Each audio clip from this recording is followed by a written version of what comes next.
Good evening student, welcome to Vertex classes.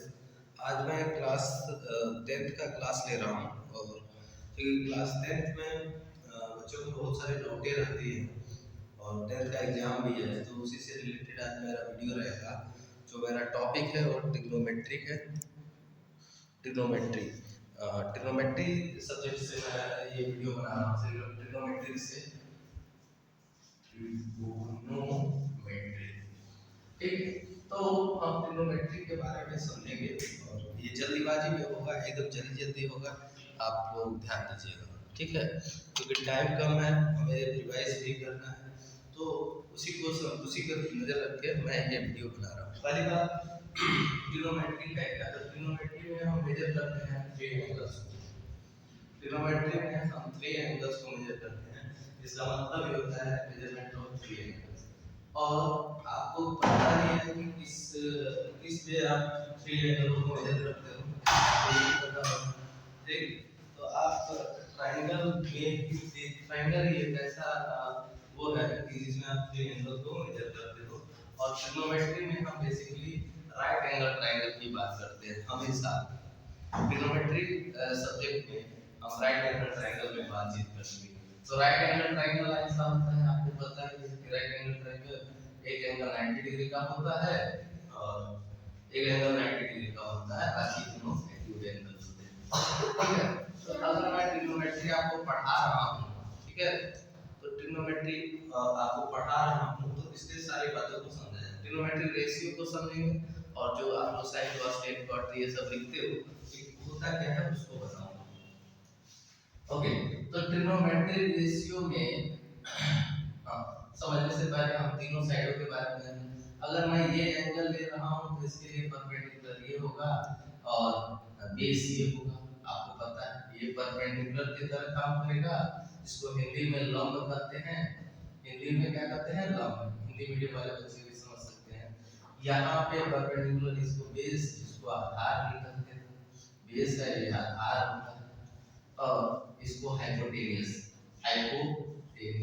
बोलते हैं, जिसको कर्ण भी कहा जाता है। बेसिकली हम इंग्लिश वाले वीडियो बना रहे हैं, तो इसको छोड़ दीजिए। अभी मैं बाद में एक वीडियोस बनाऊंगा, अगर मेरा चैनल अच्छे से ग्रो किया तो उस पर वीडियो बनेंगे। अभी मैं इंग्लिश मीडियम बच्चों के लिए वीडियो है, तो देख लेंगे।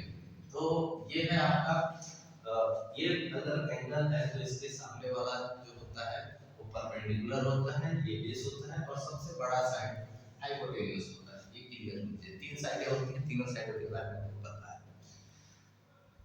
और ये वाला जब एंगल देता है तो इसके भी परपेंडिकुलर ये हो जाता है, बेस ये हो जाता है हाइपोटेन्यूस। जिस पे एंगल बनता है वह क्या होता है? बेस होता है, जिस सामने वाला साइड एंगल के परपेंडिकुलर होता है। इसके लिए और कई बार आपका alpha beta gamma sine delta ये सब चीजें लिखी जाती हैं।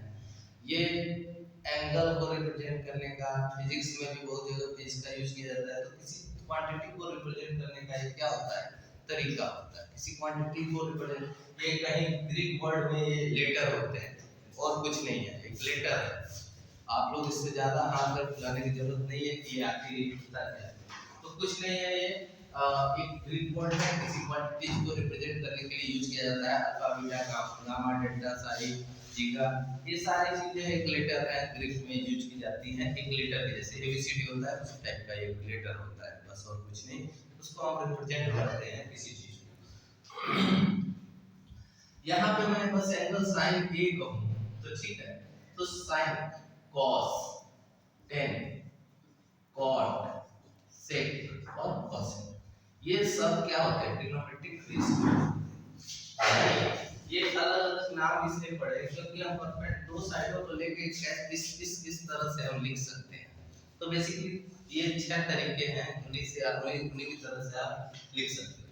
जैसे अगर मैं साइन ए कहूं, यानी इस एंगल को साइन का रेशियो ले रहा हूं, तो इस केस में परपेंडिकुलर अपॉन हाइपोटेन्यूस। अगर cos a कहूं तो इस केस में बेस अपॉन हाइपोटेन्यूस होता है। और tan a की बात करूं तो ये परपेंडिकुलर अपॉन बेस होते हैं। अगर cot a को कहूं तो तो ये बेस अपॉन परपेंडिकुलर होता है। सेक ए को कहूँ तो ये ये सेक ए को कहूँ तो ये हाइपोटेन्यूस अपॉन बेस होता है और कॉसेक ए को कहूँ तो ये हाइपोटेन्यूस अपॉन परपेंडिकुलर होता है। तो आपने क्या समझा? ये एक रेशियो है, आप साइड के हिसाब से भी लिख सकते हो। जैसे BC यहाँ परपेंडिकुलर की जगह पे यूज हो सकता है, बेस की जगह पे हाइपोटेन्यूस की जगह पे AC यूज किया जा सकता है। तो ये सारी चीजें हैं। अगर मैं इसी को थीटा कर दूं तो sin की जगह पे sin थीटा लिख दूं, क्योंकि ये लिखो थीटा लिखो दोनों एक ही बात होगी। अल्फा करूंगा तो अल्फा होगा, अगर ये अल्फा है तो ये दूसरा चीज C एंगल C को दिखा रहा है, एंगल C की वैल्यूज को दिखा रहा है अल्फा, और थीटा जो है एंगल A की वैल्यूज को दिखा रहा है और कुछ नहीं। यहाँ पे sin alpha sin beta sin इस तरह से लिखा है साइड के हिसाब से। ये बेसिकली एक ट्रिग्नोमेट्रिक रेशियो है। इसको लोग अलग अलग नाम से कहते हैं, जैसे पंडित बद्री प्रसाद और हर हर भोले, लोग ऐसे लिया करते हैं साइन कॉस टेन, कॉट को ऐसे पढ़ लो, सेक को ऐसे पढ़ लो और कॉसेक को। तो ये तो एक ट्रिक है, लेकिन आप लोग जब अभी क्लास में आ गए तो इस ट्रिक को लिखना पड़े तो समझिए आपकी तैयारी सही नहीं है, क्योंकि ये आपको हाथ में होना चाहिए। जब जो जो ट्रिग्नोमेट्री के क्वेश्चन लगाते हैं तो ये आसान हो जाता है उनके लिए। ऐसा नहीं है कि आप लिखोगे, ठीक है, आप लिख के इसको लिख के कर रहे हो तो इसका मतलब आपकी तैयारी सही नहीं है। तैयारी अपना करना शुरू कर दीजिए, तो आपकी बेसिक चीजें क्लियर नहीं है इसमें। ओके, तो ये मैंने बताया कि sign cos tan cot sec और cos। और खास बात है, ये इसका उल्टा होता है रेसिप्रोकल, ये इसका रेसिप्रोकल होता है इसका। तो हमेशा साइन रेसिप्रोकल का मतलब दोनों को मल्टीप्लाई करने पे वैल्यू इनवर्स, तो साइन और cosec का जो मल्टीप्लिकेशन होता है वो हमेशा 1 आता है। ध्यान रहे दोनों एंगल सेम सेम होने चाहिए, रेशियो, क्योंकि एंगल सेम नहीं रहेगा तो रेशियो देने का तरीका गलत हो जाएगा, अलग अलग तरीके से रेशियो दिया गया तो कभी भी 1 नहीं आएगा, ये भी ध्यान रखिएगा। और यानी एंगल से sin इनटू cosec या sin alpha into cosec alpha हमेशा 1 होता है। वैसे ही cos a into sec a भी also 1 होता है और tan a into cot a also 1 होता है। ये बेसिक इंफॉर्मेशन है, क्योंकि आप एंगलों के जो रेसिप्रोकल है उसका मल्टीप्लाई कई जगह प्रूव करने के लिए आप tan a की जगह पे आपको लिखना हो तो 1 upon cot a भी लिख सकते हैं, इसको उधर देख के आप लिख सकते हैं। ओके, तो ये सारी बातें आप ध्यान दीजिएगा, ये सारी चीजें आप लिख सकते हो। ओके, अब देखते हैं, ये तो था ट्रिग्नोमेट्रिक रेशियो को जानने का तरीका। आप इसको इससे रिलेटेड क्वेश्चन मेरे ख्याल से कर चुके होंगे। अब मैं कुछ आइडेंटिटी बताऊंगा। ओके, आइडेंटिटी में है क्या, 3 आइडेंटिटीज होते हैं ट्रिग्नोमेट्रिक आइडेंटिटीज, ठीक है, उसको भी समझो। और एक चीज, tan थीटा हमेशा sin theta upon cos theta होता है। कहोगे सर ये कैसे, ये भी प्रूफन है, आप प्रूफ कर भी सकते हैं, लेकिन सर प्रूफ करके दिखाइए तो हाँ कर लेंगे आप लोग। तो अगर मैं कहूँ कि tan थीटा का मतलब ABC एक एंगल है, ठीक है, तो ये tan थीटा है, तो tan थीटा को आप क्या लिख सकते हो, tan थीटा को आप क्या लिख सकते हो, और tan थीटा को आप लिख सकते हो क्या, perpendicular upon base, perpendicular upon base. तो ये भी आना चाहिए, तो हाँ ये भी आएगा। जैसे sin थीटा को आप लिख सकते हो परपेंडिकुलर अपॉन हाइपोटेन्यूस, और basically base upon hypotenuse cos theta को लिखोगे तो देखो हाइपोटेन्यूस हाइपोटेन्यूस हाइपोटेन्यूस कट जाएगा, सेम आ गया, ठीक है। तो आपने क्या कहा, tan थीटा बराबर sin theta upon cos theta, और उसी तरह से cot theta equal to cos theta upon sin theta. ऐसे क्वेश्चंस आपको हो जाएंगे। ध्यान रहे टेन थीटा कॉट थीटा हमेशा 1 आता है, ये सारी बातें मैंने कर ही चुका हूँ मैं। आप लोग इसके क्वेश्चन आसानी से कर सकते हो। ओके ओके, एक क्वेश्चन है जो मैक्सिमम समय पूछा जाता है एग्जाम में, मैं उस क्वेश्चन को आपको करा रहा हूँ, आप लोग ध्यान दीजिएगा। ट्रिग्नोमेट्रिक रेशियो से रिलेटेड एक क्वेश्चन रहेगा ये, ट्रिग्नोमेट्रिक रेशियो में पढ़ा रहा हूँ तो उसी से रिलेटेड एक क्वेश्चन रहेगा।